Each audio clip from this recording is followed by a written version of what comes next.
New Neighbours is a project run by the Church Urban Fund and the DCLG. We have workers across the country who work with faith and community groups to help to strengthen networks and bring together very diverse communities through social action and sort of by creating relationships of trust and friendship.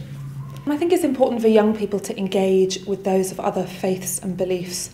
to themselves, because I think it helps to strengthen their own identities and helps them to question who they are, whether they belong to a religious faith or belief background or not. But I think it also helps to prepare them for the real world, because many young people, whether they've had a completely maybe secular upbringing or maybe a very religious upbringing, may not have had the chance to engage, not only to make friends of other faiths, other backgrounds, but to actually think about the really difficult questions in life and how do we get beyond issues and conflicts and actually work together to create the kind of community we want to live in and be a part of. I think my sort of hope for interfaith work in the future is that it becomes a very integral part of not only the school curriculum, so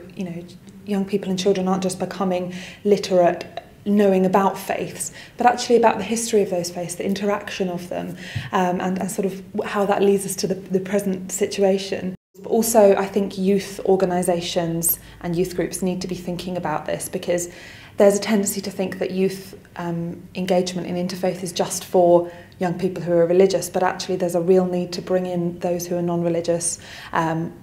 so they can all feel confident talking about their identities,